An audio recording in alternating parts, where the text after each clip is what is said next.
of a product life cycle. Okay.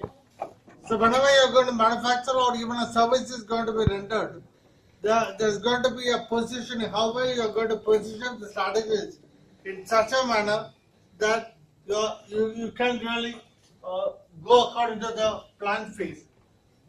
We know that there is a product life cycle. Last time also we saw that. We start with the introduction stage, then you go to the next one, growth, then you have the maturity, and finally go declining. Okay. So in the introduction stage, what are the important things? Custom products. That is, whenever you're going to introduce a particular product in the market, it cannot be standardized. You should go with the customer base, get the requirements, what is expected from the customer, and what requirement is of the customer, it has to be manufactured. So the product has to be custom based product, not based on stock. Okay, you cannot produce something and hold it in the market and sell it off. You should be able to tackle the customer, know what are the requirements, and then go with that. And the volume of production cannot be on a higher side. When you're going to have the introduction, you will not be knowing how your product is going to be accepted in the market, what's going to be a target customers, and how well your product is on and off, how much frequency your product is going to be sold in the market. All these things are not very specific. We cannot be understanding. So what you should do is, when you're introducing a product, it should be on a low volume, not huge numbers, but you will be going, the company will go on with low volume of production. Third one is, it will go based on a focus which is not focusing on the product but the process which is being used to manufacture the product. That is very important. What are the stages of manufacture? The process is very important. The reason is, if your process flow is not correct, then you will be incurring with a lot of additional expenditure which need not be incurred. Okay, cost will not be on a higher side. So what the company will do is, they will have a process flow chart and they will know what are the stages in which the manufacture has to take place. Then to order very small batches, when they are going to make some orders for raw materials or something, they are not going to make on a huge lump sum because the volume of production is going to be very less. They will go based on a low batches. That is how they go with the introduction stage.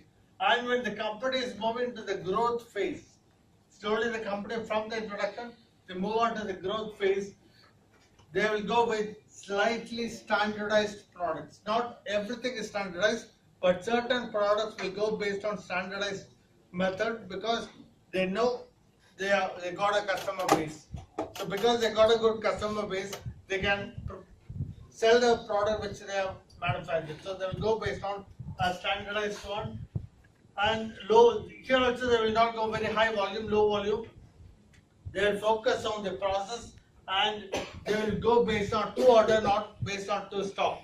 You got two methods. One is go based on order. Only when your order is coming, you are very comfortable with your sales, you will go in manufacturing the product. Otherwise, you can produce it, stock it, and then sell it whenever the demand raises.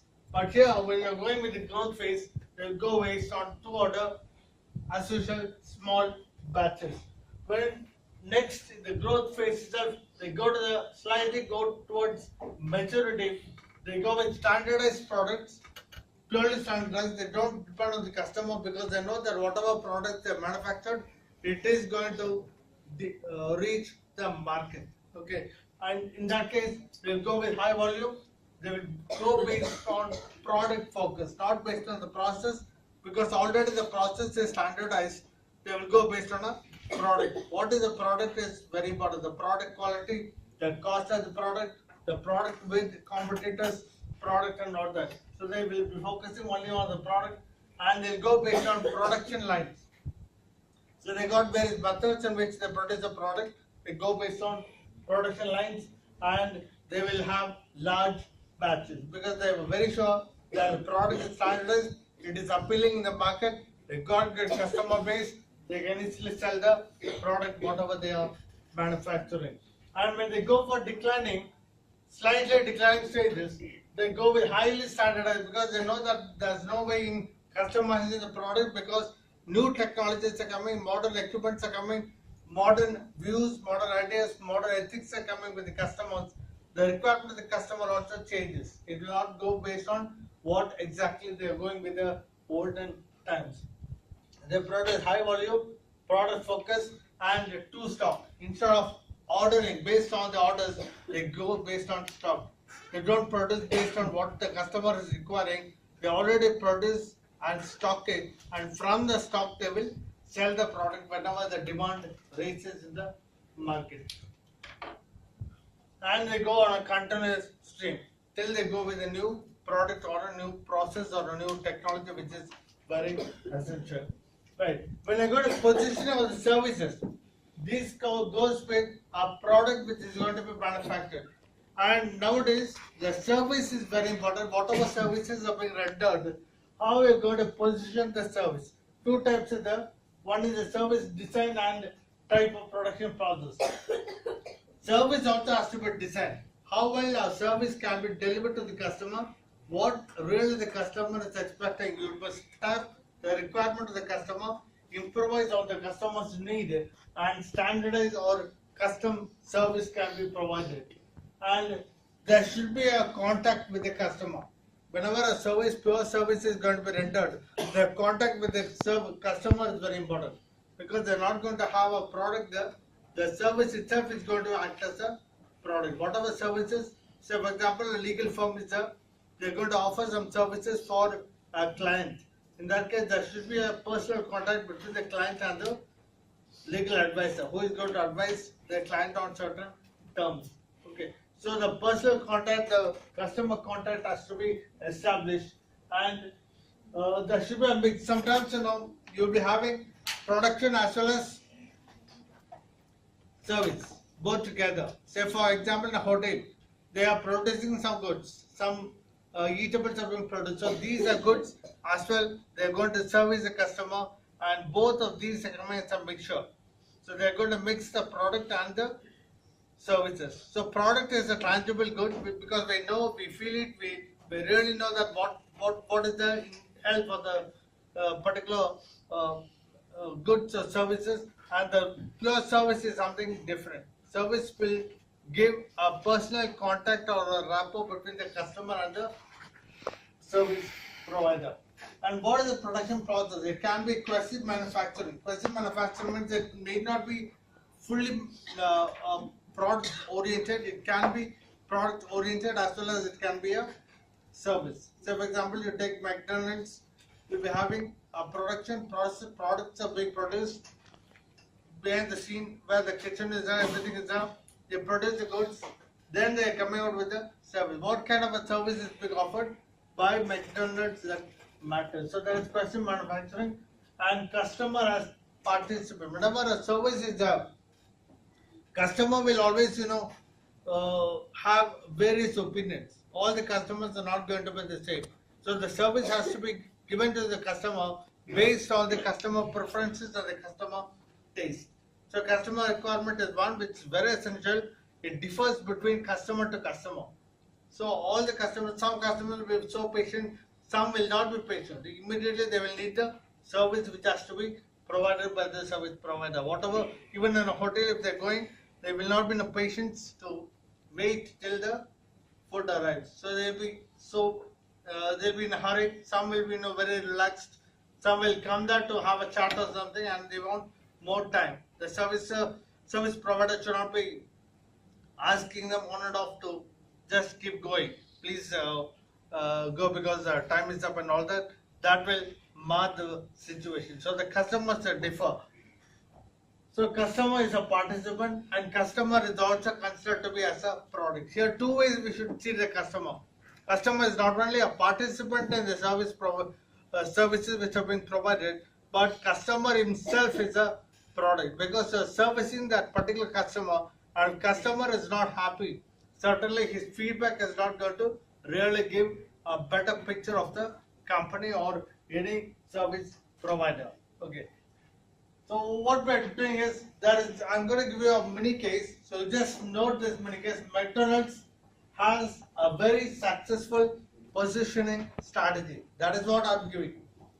McDonald's has a very successful positioning strategy. So what you are expected to do is go to the McDonald's website or whatever, probe into all the concepts, procedures of McDonald's and come out with what is the success behind the McDonald's positioning strategy, how well they are positioning the strategies.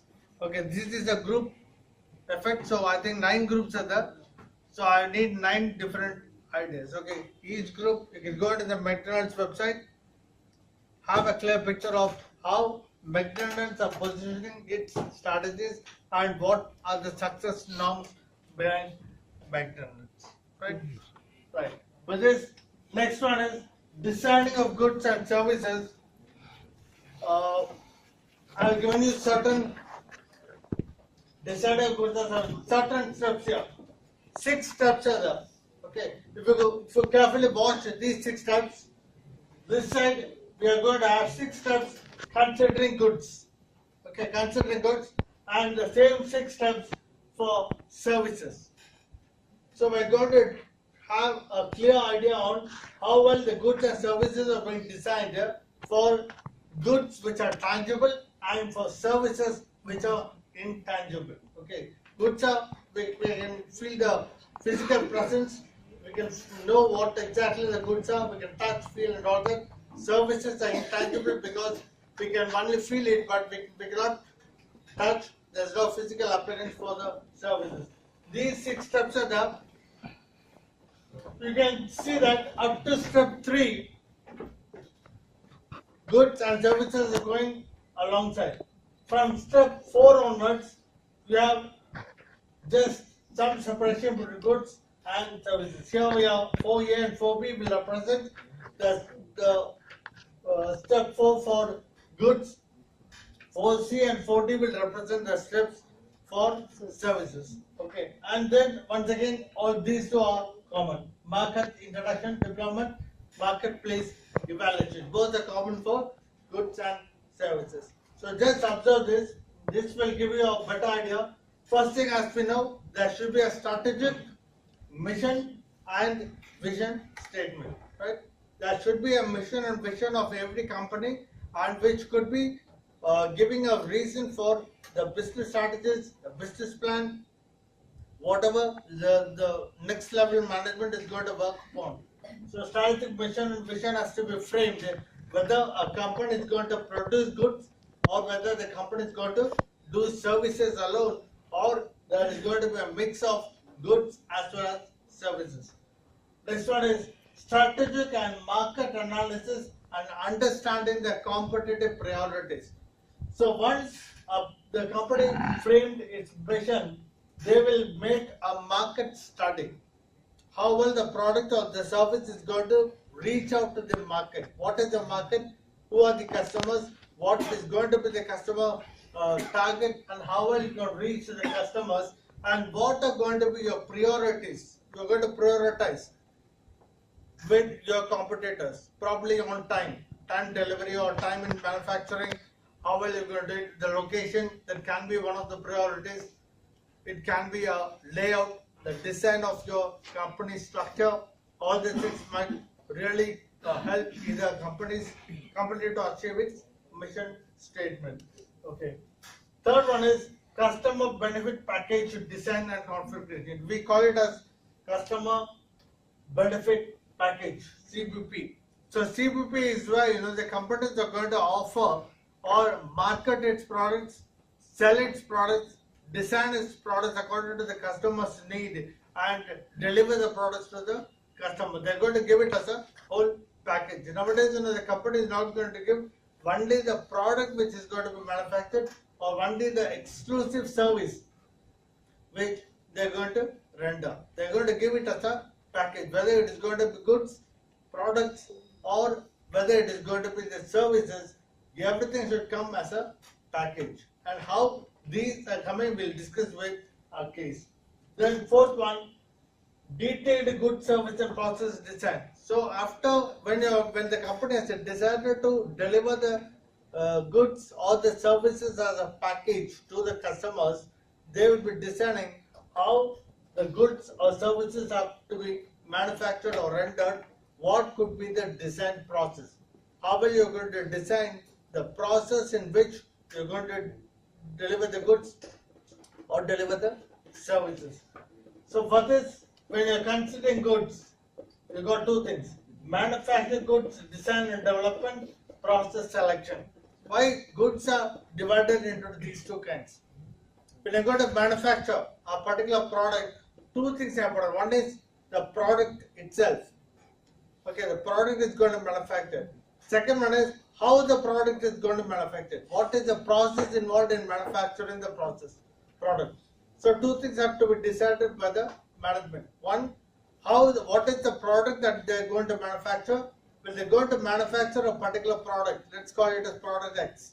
If you are going to manufacture product X, what are going to be the process involved in manufacturing the particular product? What is the equipment needed?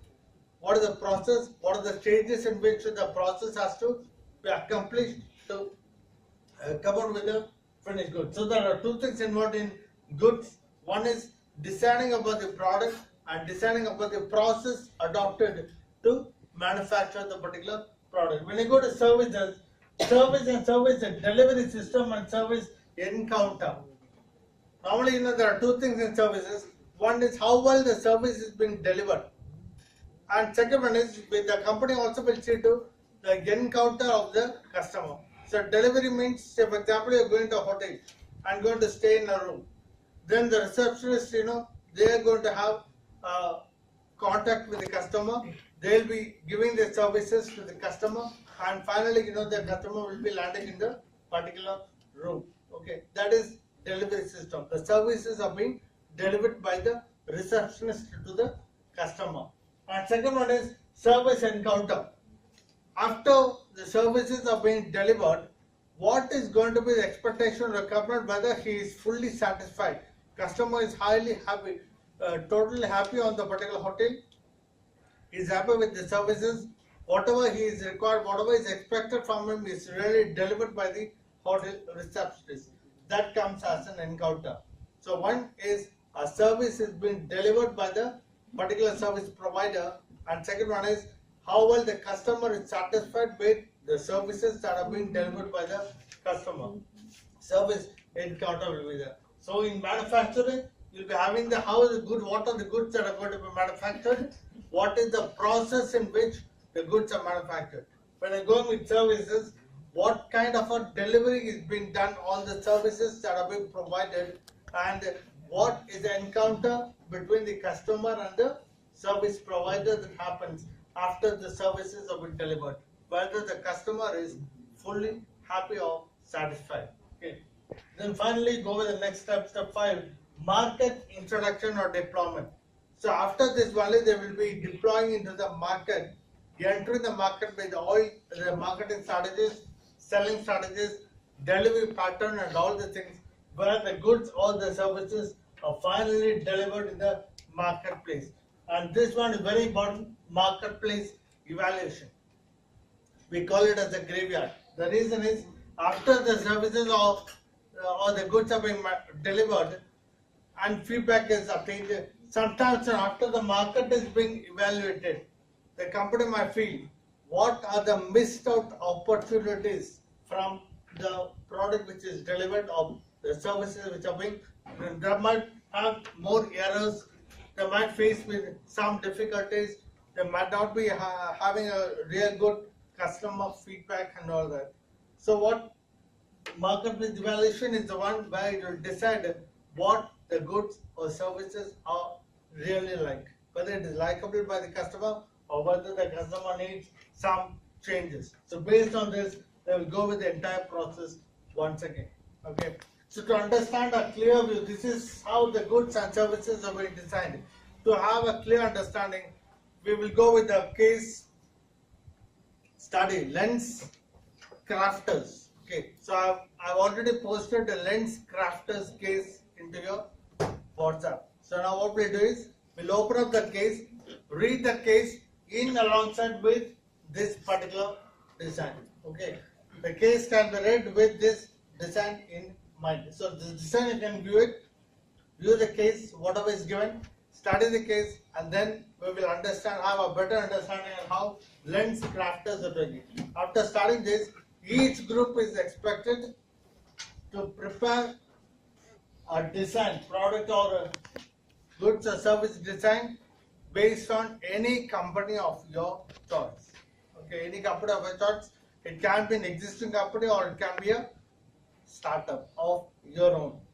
You can have your own company startup and then go with the goods and service design which is to be prepared. Okay, well let's go with the case.